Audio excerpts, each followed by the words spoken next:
జగన్ సర్కార్ ఇసుక విధానం కారణంగా 5 ఏళ్ల పాటు భవన నిర్మాణ కార్మికులు తీవ్ర అవస్థలు పడ్డారు. వేల మంది ఉపాధి లేక బలవన్మరణాలు చెందారు. కాంట్రాక్టర్లు, ముఠా మేస్త్రీలు లక్షల రూపాయలు నష్టపోయి దివాలా తీశారు.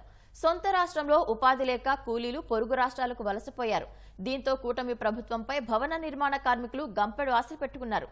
రాష్ట్రంలో ఉచిత ఇసుక విధానాన్ని పునరుద్ధరిస్తామని తాజాగా ప్రభుత్వం ప్రకటించడంతో భవన నిర్మాణ కార్మికులు హర్షం వ్యక్తం చేస్తున్నారు.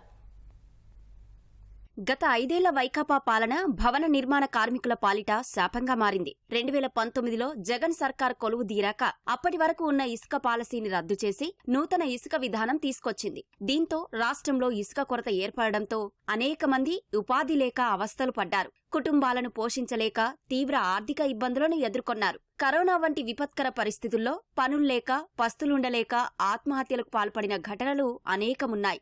వీటికి తోడు గత తెదేపా ప్రభుత్వం ఇచ్చిన సంక్షేమ పథకాలకు జగన్ సర్కార్ మంగళం పాడింది. దీంతో 30 లక్షల మంది కార్మికుల జీవితం ప్రశ్నార్థకమైంది.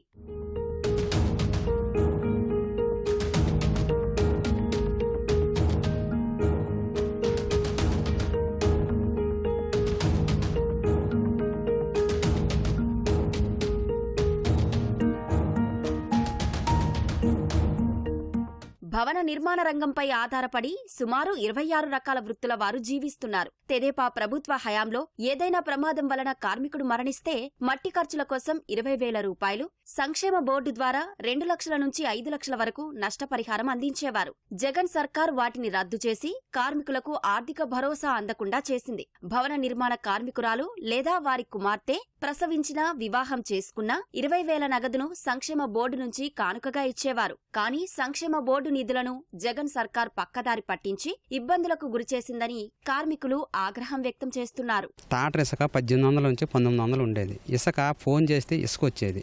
వైసీపీ ప్రభుత్వం వచ్చిన తర్వాత మే నెలలోనే 6,000 నుంచి 7,000 ఆ ఇసుక కూడా దొరికేది కాదు. ఎక్కడ తోటల ఒల్లూరు పాలెము, శ్రీకాకుళం వెళ్ళి బతిమలాడుకొని ఏంటి ఒక్క తాటర కావాలండి, ఒక తాటర ఇసుక కావాలని బతిమలాడుకొని ఏంటి ఆ ఇసుక వేయించుకునే పరిస్థితి ఏర్పడింది. అదే పరిస్థితి ఈ 5 సంవత్సరాలు అలాగే జరుగుతూనే ఉంది. ఈ 8వ తారీఖు నుంచి ఇసుక పాలసీ ఫ్రీ ఇసుక ఇస్తామంటున్నారు. అది మాకు చాలా ఆనందంగా ఉంది. కానీ ఎంత త్వరగా చేస్తే అంత మంచిది. ఇసుక లేక వారంలో ఇప్పుడు ఒక్కరోజు పనికి వెళ్తే 4 రోజులు పస్తులు ఉండేవాళ్ళమే. మా పిల్లలతో మేము చాలా ఇబ్బంది పడేము. అండ్ మేము ఏ రోజుకి ఆ రోజు కూలికి వెళ్తే తిన్నట్టు లేకపోతే లేనట్టు అండి.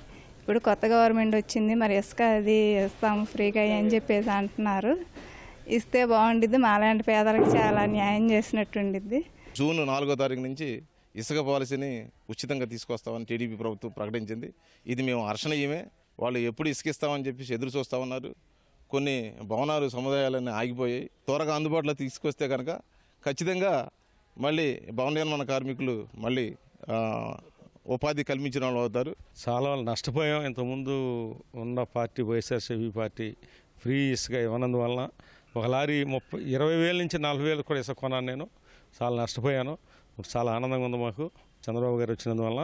ఈ ఫ్రీ ఇసుక ఇట్లాగే కంటిన్యూ చేయాలని, మధ్యలో బ్రేక్ చేయకుండా చేయాలని కూడా మాకు కోరుతున్నాం. వైకాపా పాలనలో ఇసుక, ఉపాధి కొరతతో పాటు భవన నిర్మాణ సామాగ్రి ధరలు ఎన్నడూ లేని విధంగా పెరిగిపోవడంతో కార్మికులు ఇబ్బందులు ఎదుర్కొన్నారు. బతుకు తెరువు కోసం ఇతర రాష్ట్రాలకు వలసపోయారు. ప్రస్తుతం ఉచిత ఇసుక విధానాన్ని ప్రకటించడంతో కార్మికులు, ప్రజలు ఆనందం వ్యక్తం చేస్తున్నారు.